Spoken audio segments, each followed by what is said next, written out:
Hi everybody, welcome to Tiny Tuesday. Today is another day of having colored pencil on my Tiny Tuesday. So I do have a sheet of paper here that is actually drawing paper, so it doesn't have a lot of tooth to it. It has a bit, it's actually a drawing paper that is also usable for colored, not for colored pencil, oh gosh, for watercolors. So it has a bit of a tooth, but it's not the heavy watercolor paper that has big grooves and valleys there. So I'm having a tiny bit of that paper there because I cannot work on the cardstock directly with the colored pencils. I need to have a different kind of paper on top.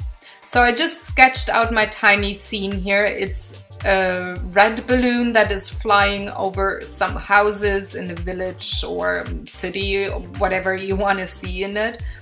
And I wanted to keep this very simple and very clean to maybe have it as an inspirational card or put it onto a greeting card for somebody. So I had just a very clean and simple kind of a sketch here. I did choose red for the balloon because it's very nice in contrast to the blue sky. I thought for a while, maybe I have yellow or green, but that just didn't cut it for me. So I went with a in-your-face red color there. I'm not coloring the whole sky, but only a section of it, and will later, when I apply the paint thinner, I will have the pigment run out into white areas there. Towards the houses, I'm using a darker shade of blue as well, but it's still a very light blue. And I'm just, well, going over it with a layer. Now for the houses, I wanted to have a bit of color repetition, but not too much. So I decided to have one roof be in this sage green kind of a color that is almost a gray, but it has a green tint to it. And for the other house, I will have a very dark red that is almost mahogany brown. And I will go over the dark red roof with the light red color that I also used in the balloon. So just to have color repetition to make it look kind of harmonic to the eye. And the houses themselves, like underneath the roofs, they're just two shades of gray, warm grays. That's what I used there. And there's not a lot to it. It's very simple, very clean. I want to have the focus on the balloon, not onto the houses. They just complete the scenery there. Once I have everything colored in, I will blend things with paint thinner and just make it smooth, get rid of those white areas on the colored sections there. And just the color will pop quite a bit because I'm getting rid of those white valleys and grooves. You can't really see the texture of the paper anymore. It's just a whole colored section there.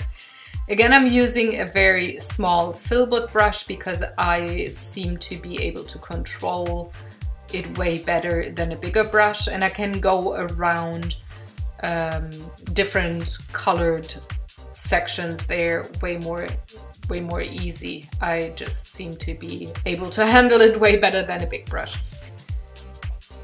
So I'm moving my brush mostly in circles just to push the pigment into the valleys of that paper as well.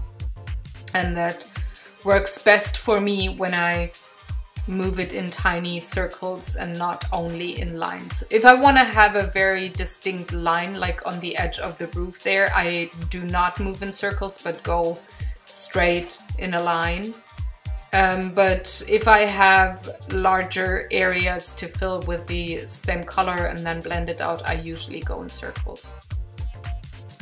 So once I had all of that done, I did check if I needed to add a bit more color, and I decided to do so on the chimney and the upper sections of the roof, and also just well defining the color separation there of those two houses. I went around the lower section of the balloon just to have a bit of shading, and then with a very thin line went around the rest of the balloon, gave it a little rope because it's flying. And here you can see the red color that I used on the balloon, that I'm putting it on top of the house as well. Now it's at that section, I wasn't sure if I wanted to add more, so I just glued that piece of paper down to my cardstock and then cut it to the right size. I do have a bit of excess paper there. And once I have that cut down, I can see, okay, does this painting need a bit more or not? And then I decided to go over the red sections again, gave it a very dark gray frame. I did use the same gray also in the chimney of the house. And after having the frame in place, I decided, okay, I want to have the quote, and I'm just writing it down. It says, "Fly away from sorrow." Now, there's a story there behind that painting.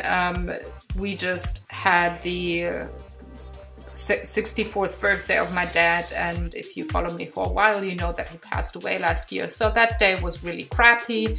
It was just, well, sad, and a bit of sorrow there as well. So I just decided, oh, that would be the perfect quote for that balloon drawing there.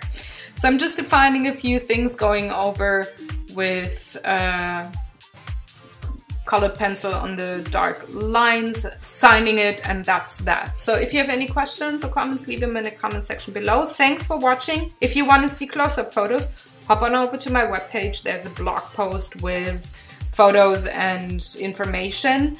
And I will see you tomorrow for a new Draw for Initiative, and next Tuesday for a new Tiny Tuesday. Have fun. Bye.